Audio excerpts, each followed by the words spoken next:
Good morning, everybody. This video is for English teachers. So if you're an English teacher and specifically EFL teacher, this video will be very good chance to help you understand English teaching better. And we will give you 16 tips that will help you with your teaching of English in the classroom, specifically in Iraq or in Middle East. These tips are based on lots of observation in the classroom and recommendations from other teachers. So if you're an English teacher, you will get lots of benefit from this list of tips that we do have and we will present to you. Tip number 1 is to learn your students' names.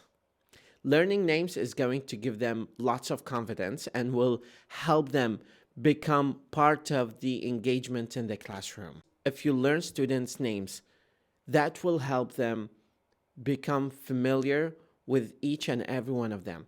The way you learn students' names is simply by assigning a country that starts with the first letter of their names. For example, if one of them is Ahmed, so Ahmed is from America.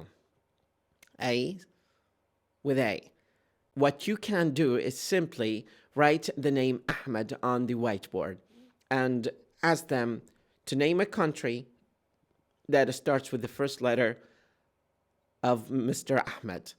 So, for example, if his name starts with an A, let's say America, Argentina. In this way, you are going to hit two birds with one stone. You will help them say the names of the countries in English, practice that, and also learn that their names rhyme with certain countries, and that is going to help you remember where they are from. This is a very good chance to that. Generally speaking, learning students' names will help you to be in control of your class and better gain more respect if you learn the students' names early on. If you are one who has a poor memory for names, ask each student to bring a photo of his own and write his name below it. You will impress your students when you call them by their names or with their names. Second, you need to establish authority from the beginning. Sometimes teachers need to be some sort of authority enforcement agencies, especially if you have big classroom. They need to understand that you are an authority in the classroom and you have very good decision making. Without that, you are not going to steer the wheel of learning positively. Establish a system for communication in the classroom for the first day. Deal quickly with inappropriate conduct in a friendly yet firm manner.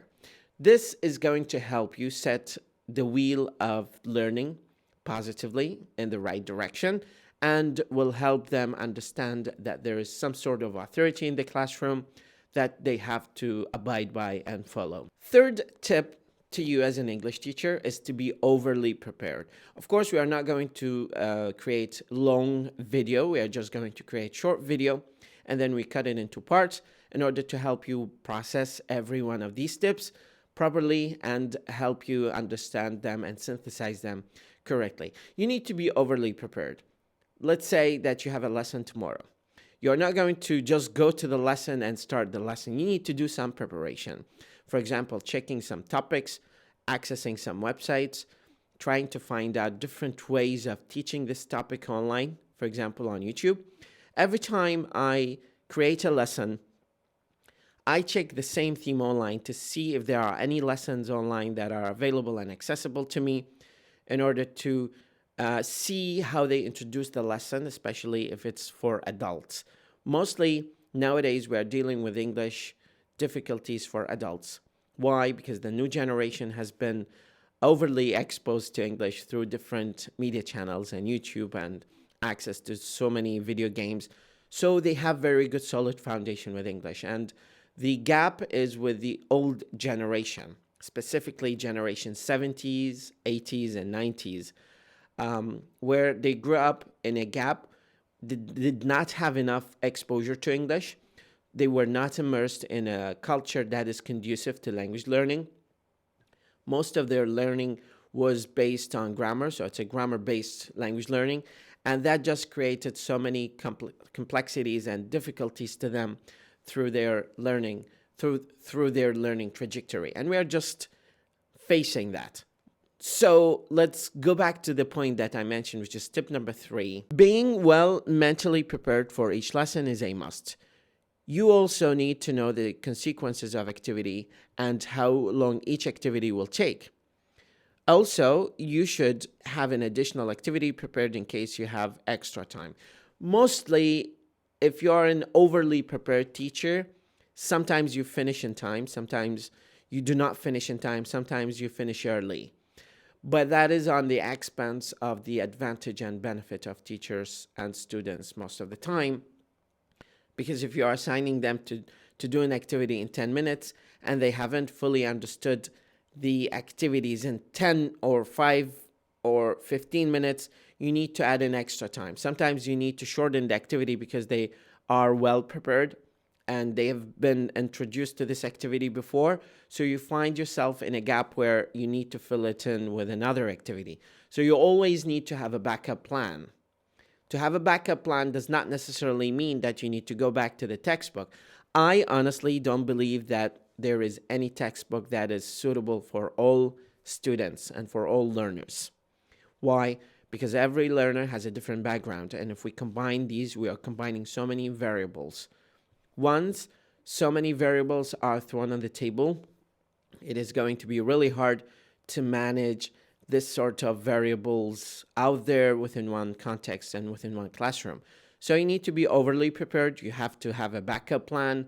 Always, backup plan is something that I choose for speaking purposes, like a debate or a discussion about some sort of global phenomenon, like global warming or some social cases where they can talk about it for 5 to 10 to 15 minutes.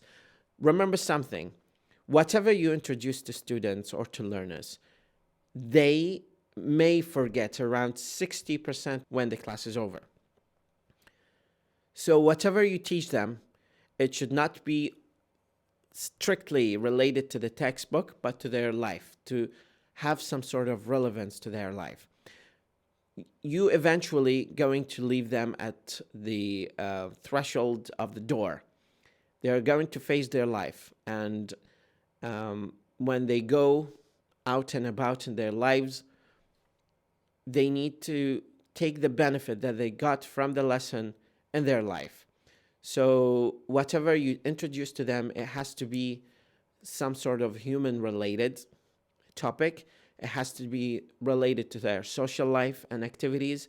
This is the way you are going to create this sort of fusion and interaction between language and their daily life and daily activities. And this is where successful teachers succeed. One of the physicists who got Nobel in physics, I think his name is Feynman, went to Argentina, stayed there for some time. I think he went to Argentina or one of the Latin countries. And he saw how they teach physics. And he delivered the speech and he said, I couldn't see how anyone could be educated by this self-propagating system in which people pass exams and teach others to pass exams, but nobody knows anything. It's a deep problem that needs a lot of attention. I didn't see people teaching physics. I didn't see teachers teaching physics here. They're teaching for sake of memorization. They're not teaching for sake of learning. If you want to teach physics, you have to have students live physics, experience physics, create some sort of bridge between what physics is theoretically and how it can be practically applied in the classroom or in their life. That is where we emphasize the experiential part of learning. If you are an English teacher, you need to focus more on the experience, the kind of experiential learning. If you don't know what experiential learning is, it's actually based on experiential learning theory that states learning by doing. This is the basis for the experiential learning theory. Experiential learning focuses on the idea that the best ways to learn things is by actually having experiences. Those experiences then stick out in your mind and help you retain information and remember facts. For teachers, creating opportunities for students to have experiences based on the things they are learning about is really key to their success in learning. Teachers can help create environment where students and learners can learn and have experiences at the same time. And there are actually so many examples that are related to experiential learning that I can present in later episodes. If you like this episode, we'll continue by presenting you with other episodes for tips and recommendations to English teachers to help them better their understanding of English language and how it can be taught. If you're working in the field of English teaching and you need to have good solid background in language and in the philosophy of language and in language teaching and language learning, I recommend you check out this book. It's called The Luma of Language, and it's really good to help you understand English properly and appropriately. Once you understand the history, the origin, the way English evolved in its current form, you would be able to produce and introduce it to students and learners properly. Thank you so much, and stick around for other episodes for tips and recommendations to English teachers. For sake of time and time constraint, I mentioned earlier in the beginning of the video that this is based on 16 tips to teachers, but I'm dividing the video into short episodes because people don't want and don't like to watch long videos. It's going to be very boring. So we just cut it into short pieces in order to introduce it to you properly. Thank you so much, and stick around for other episodes for tips and recommendations to English teachers. مدرب اللغة وليد خالد.